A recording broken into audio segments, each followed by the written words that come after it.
When you first load AutoCAD, you should see a window similar to what is shown here. To begin drawing, simply click Start Drawing. And AutoCAD will load a blank drawing. AutoCAD is laid out in much the same way as many other Windows programs, in that your tools are subdivided into tabs on what is called the ribbon. Your options are at the bottom on what is called the status bar. And in the middle is your drawing space. Before we begin drawing, we need to ensure that certain options are enabled on the status bar. These options are as follows: Dynamic Input, Polar Tracking, Object Snap Tracking, and Object Snap. To find out what each icon represents, hover your mouse over it for a short description. As we can see, Dynamic Input is currently on. This icon is Polar Tracking, which is currently on. This icon here is Object Snap Tracking, which is currently off and needs to be on.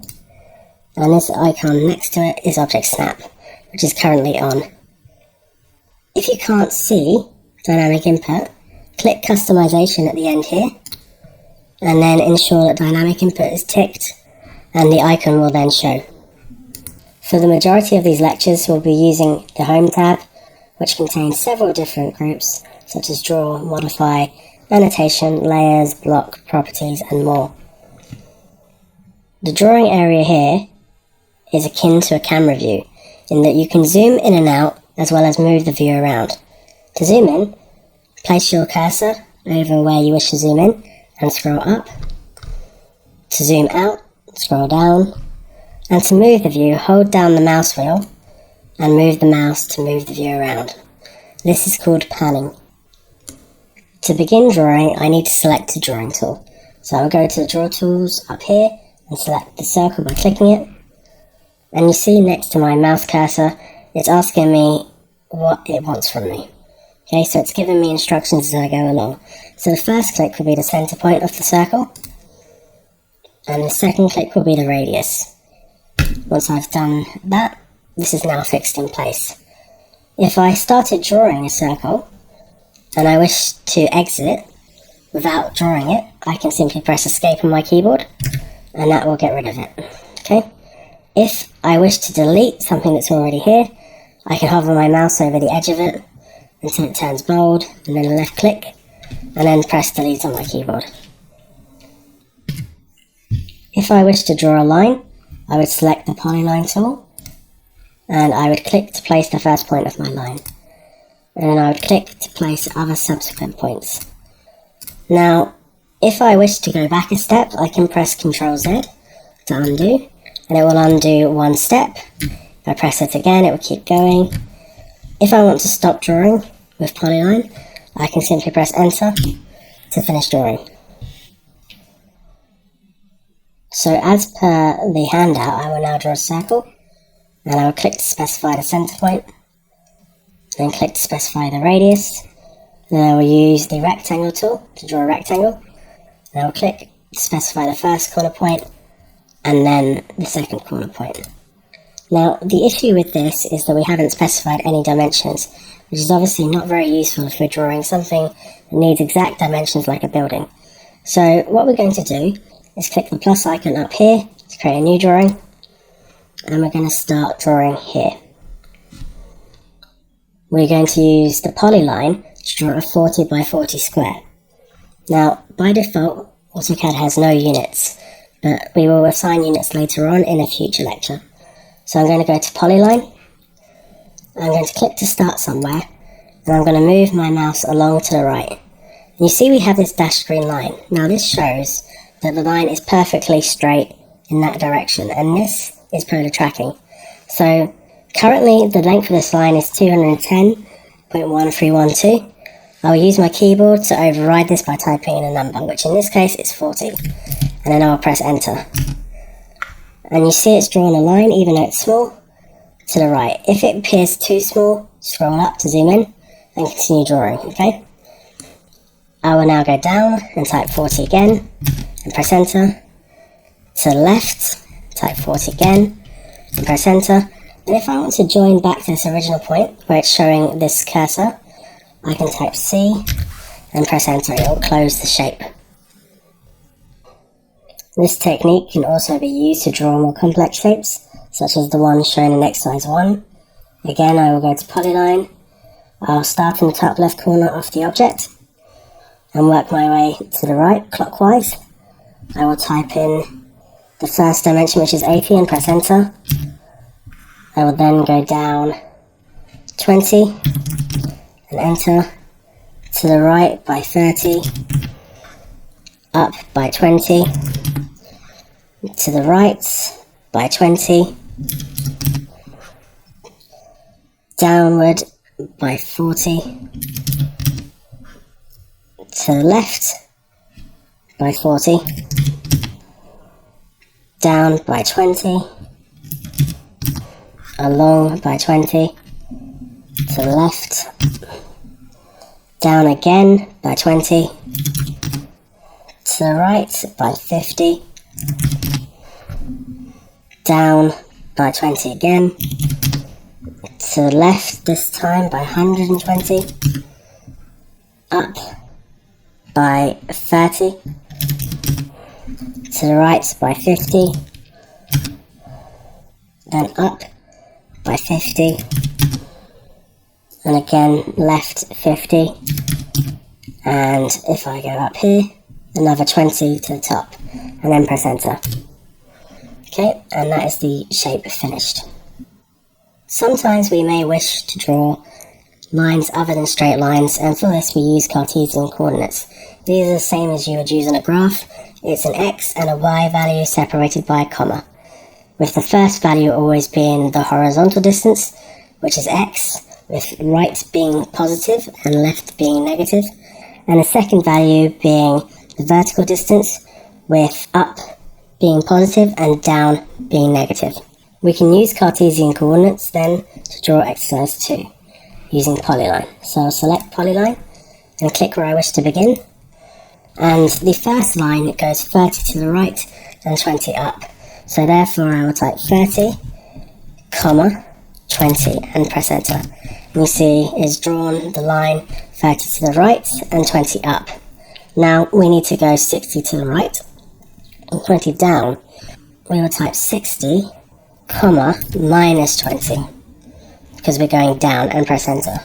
And then to finish drawing, just press enter, and we now have those two lines. We can then draw exercise 3 using the same technique, selecting Polyline, and I'll move my drawing along. I'll click to start in the top left corner. Now I'll type 30, comma 30. For the straight line sections, I will just draw as we did before by pointing my mouse in the right direction. Now I'll type 50, press enter. Then I need to go 30 to the right and 30 down, so I'll type 30, comma, minus 30, enter. And again, I will go 20 to the right, and I will go 30 down.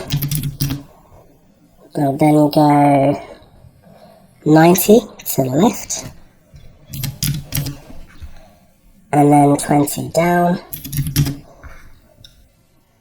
40 to the left, and then 50 up, and then enter, and we finish this shape. Another useful tool in AutoCAD is the orthographic tool. Now the orthographic tool is located down here, and this disables proto tracking. By clicking it, you see it disables it. If I click proto tracking, it disables that. Now what orthographic does is allow you to draw only straight lines at 90 degrees. This can be useful in certain circumstances, such as drawing exercise 4, where I will use a polyline again, and I will start from the bottom left corner.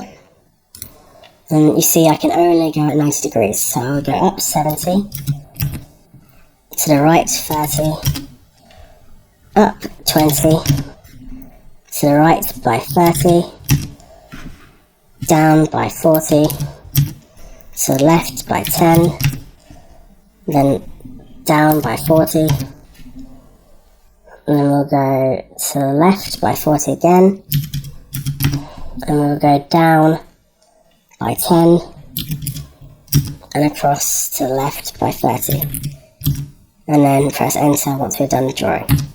You see I've drawn that whole shape. I can now also estimate the location of the other shapes. So I can use, for example, the rectangle tool, and I can click somewhere around here and type 2 numbers to draw a 20 by 20 square. So just like when we drew lines, I can specify an X and a Y, and I can type 20, comma 20, and press enter.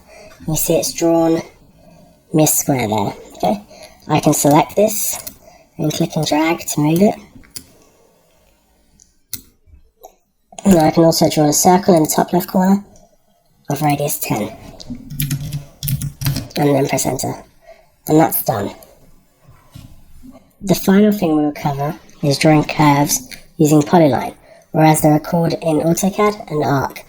So I will select Polyline, and I'm going to click in the bottom left corner for where my shape will be, and I'll move along to the right, and I will type 20 and press enter. Okay? From here, I need to draw an arc. So what I will do is type A, and then press enter, and you see the line changes to a curve.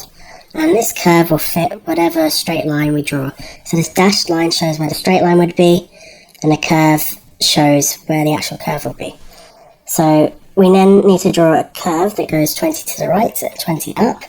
So I will type 20, comma 20, and press enter. Okay? Now you see it's still on a curve, and I need to change back to a straight line. So I will type L, and press enter, and it changes back to a straight line. From there I can then type 20 upwards, and then we can go 20 to the left, and again I need a curve, so I'll type A and press enter, and in this case we need to go 20 to the left and 20 down, therefore both of them are negative. So I'll type minus 20, comma minus 20, and enter. Now I can't close here because I'm not on a straight line. I need to change back to a straight line before I can close. So I type L and press enter, and I can either click on here, I could type in 20, or I can type C and press enter to close the shape. This same technique can be used to draw exercise 6 by selecting Polyline, clicking around here somewhere, and then moving 30 across to the left. And we can then go back down by 30. And now I need to change to an arc. So I'll type A and press enter. And you see, if I move my mouse straight to the right, it draws a half circle for me. Now, if you are observant, you'll see that on the handout, the radius is 30. Now, radius is only to the middle. So this is diameter that we have on AutoCAD. So we need to type double that number, which is 60. And then we'll press enter, and we've now got our half circle across. I will then type L to change back to line, and I will go up again by 30. I'll go to the right by 20, and now I need another arc, so I'll type A for arc and press enter, and I will go straight down, and it's drawing another half circle. And again, this is a radius, so we need to convert it into diameter, so I will type 60 and press enter. We'll change back to a line, and we will go down by 40, then we will go to the left by 110, and up by 100. And press enter when we're done to finish drawing. Okay? Now the only other thing that needs to be covered is the ability to change direction of an arc. So, for example, I'll draw a line, and I will type A for arc, and you see the arc is curving in the direction I want to draw. If I wanted the arc to curve to the right while going upwards, I would type D for direction and press enter. Then draw a line any distance in the direction I want, so in this case the right, and click. Then if I move back upwards, you see it's now curving to the right hand side relative to the direction I'm going. Okay, then I can type in a dimension, which could be, for example, 60, and press enter. Okay, from here I can then draw exercise 7 using Polyline, and I will start in the bottom left corner. I will go up by 35, and then I need an arc, so I'll type A and press enter, and you see the arc is curving in the wrong direction. So we need to type D to change the direction and press enter. And then this arc is curving to the right from the point we're drawing from. So I'll click straight to the right and then move my mouse back up, and you can see it's now curving in the direction we want. So this arc goes 25 to the right and 25 up. So we'll type 25, 25, followed by enter. Now we'll type L for line and go across 50 to the right, then down by 20. And I will type A for arc again because I want to have another arc. And you see this is curving in a direction I want to go, which is downwards. So I will need to type D again, draw a line straight to the right and click, and then move my mouse down. And the distance for this is 40. I'll change back to a line by typing L, and type 20. And I will go up by 40 again. And then I will draw another arc, so I'll type A and press enter. Now, if I was to place my mouse where the end of this line should be, you see the arc is curving upwards rather than left. So I need to change the direction. So I'll type D for direction, draw a line straight to the left, and then I'll type the coordinates. Now I need to go 40 to the left and 40 down, so I'll type -40, -40, and press enter. Then I will change back to a line and go 15 across to the left and then press enter. And that's it.